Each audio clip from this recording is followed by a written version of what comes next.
Toyota Industries Corporation. TICO, the origin of the Toyota Group. TICO has grown as a global organization by overcoming a lot of difficulties. TICO continues to look toward the future with the spirit of monozukuri, excellence in manufacturing. The power that drives this quest has roots in Sakichi Toyota's spirit of research and creativity, which has been continuously passed down to each generation.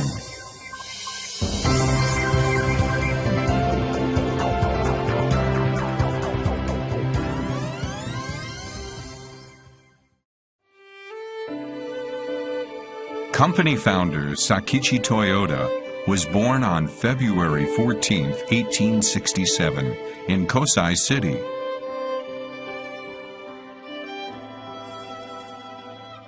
He was the eldest son of a carpenter, Ikichi, and his mother, A.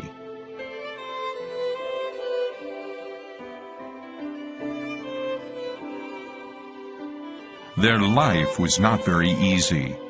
Sakichi started working as a carpenter's apprentice, following in the footsteps of his father when he finished elementary school.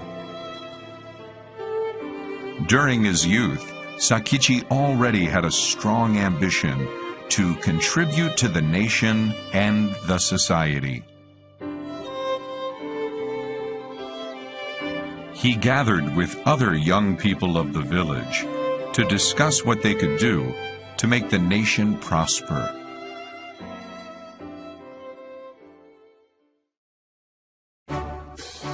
At first, Sakichi's interest in inventing was met with his father's disapproval, and the people in the village made fun of him.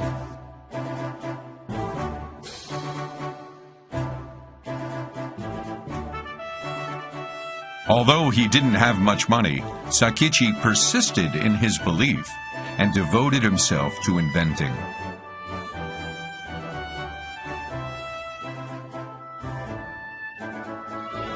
Five years after Sakichi began inventing, in April 1890, the National Industrial Exhibition was held in Tokyo to commemorate Japan's new constitution. As soon as he heard the news, Sakichi immediately headed for Tokyo. Every day he went to the exhibition and intensively observed the steam engines and other machines on display. He was struck by the great accomplishments of the Industrial Revolution. The visit to the exhibition made Sakichi's passion about inventing burn even brighter. In November 1890, Sakichi finally finished his first invention with difficulty, the Toyota wooden hand loom. He was only 24 years old. He sent an application and acquired his first patent in 1891. This loom made one-handed weaving possible and dramatically upgraded both quality and efficiency compared to conventional looms. However, the hand loom had limits of productivity and efficiency because it relied on human power. From the beginning, Sakichi's vision had been to invent a power loom. That became his next project. In 1896, the Toyota power loom was completed, the first power loom in Japan. The efficiency and productivity of the loom, as well as quality of the cloth woven by this loom, created a sensation. Sakichi's power loom attracted a lot of attention from the industry. Sakichi never lost his passion for invention. After 10 years, he produced Toyota Automatic Iron Loom Type T, the world's first shuttle change automatic loom.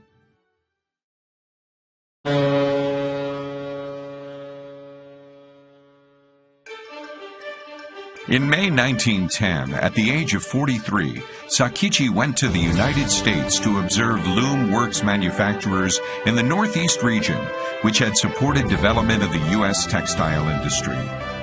Sakichi realized his latest invention, the automatic loom, was superior to the ones being used, so he immediately applied for patents in the U.S. This further encouraged his passion for invention. He also noticed the rapid increase of automobiles in U.S. cities. He strongly believed that the automobile era would also come in Japan. In 1924, 22 years since Sakichi started working on the automatic loom, he introduced the non-stop shuttle change Toyota automatic loom Type G. The loom Type G was based on over 50 inventions and included 24 systems and devices for intelligent automation, efficiency, safety, and healthy work conditions. One example is the automatic shuttle changing mechanism. A second is the automatic yarn breakage detector that stops the machine when warp or weft yarn was broken. These inventions made quality control practical so that defective goods never go to the post-process.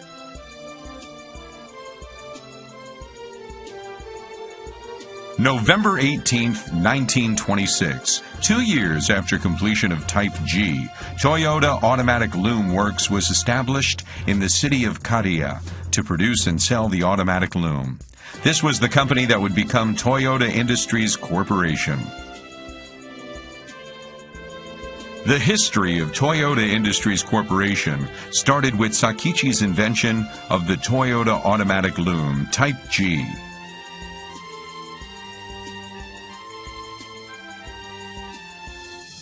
The first president of the company was Risaburo Toyota, who had married into the Toyota family. At the time, Sakichi's first son, 32-year-old Kiichiro, became managing director and chief engineer. The original Articles of Incorporation of TICO clearly stated its major objective shall be pursuing invention and research, along with the manufacture and marketing of spinning and weaving machinery. This unprecedented concept originated from Sakichi's past experiences of struggling with the conflict between invention and commercial gain.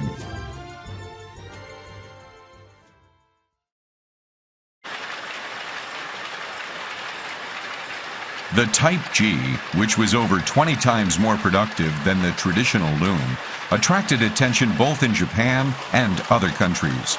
The loom was called by one company the Magic Loom. That company was Platt Brothers, one of the world's leading manufacturers of textile machinery in England. The company proposed to acquire the patent right to the Type G. In 1929, TICO received 100,000 pounds, which was 1 million yen in Japanese currency at the time, to license the patent to Platt Brothers, providing production and marketing rights of the Type G for the world, except Japan, China, and the U.S. This was a turning point in Japanese technological history. An invention made in Japan, which was considered a developing country at the time, had received worldwide recognition. This became a source of pride for many Japanese. After the patent transfer agreement with Platt Brothers, Toyota Industries Corporation took a step forward into a new field. It was the automobile business, a totally different departure from textile machinery. At that time in Japan, automobile manufacturing was not yet a major industry. There were no companies manufacturing automobiles.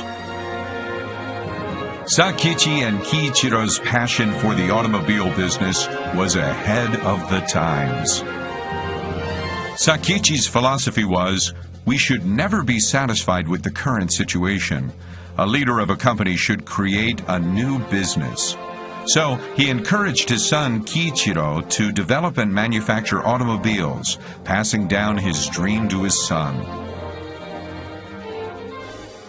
Soon after the company's establishment, Kiichiro started automobile research, using a corner of the factory as his personal study. In October 1930, finally he completed a trial model of a compact engine. But Kiichiro's happiness didn't last long. Soon after completion of the trial model, he received sad news. On October 30th, 1930, Sakichi Toyota passed away. It was as if he had waited until his son's successful trial of the compact engine. He had devoted 63 years to the research and invention of the loom. Sakichi received 119 patents in over 20 countries. He would one day be celebrated as one of the 10 greatest Japanese inventors of all time.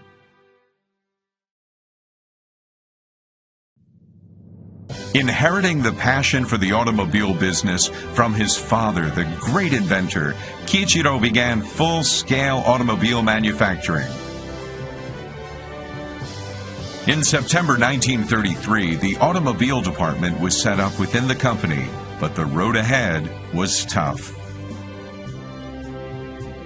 Kiichiro, with his colleagues, persistently pursued his goal to establish a mass production system, overcoming the challenges of materials and processing.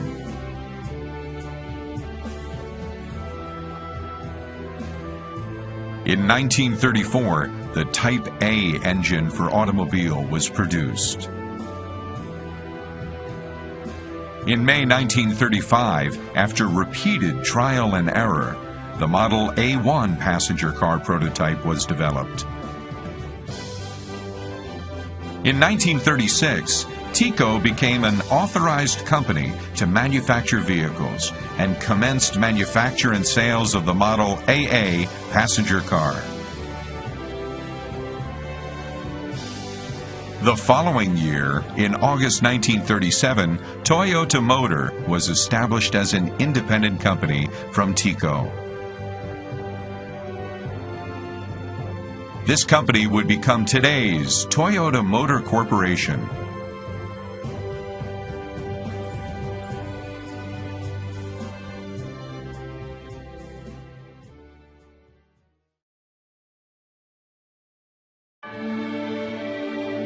After Sakichi passed away, Risaburo, Kiichiro, and other top management of the Toyota companies summarized the spirit of Sakichi as the Toyota Precepts.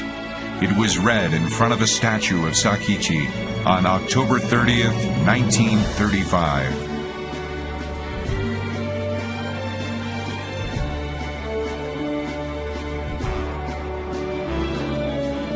These precepts have been inherited as the management philosophy for all Toyota Group companies.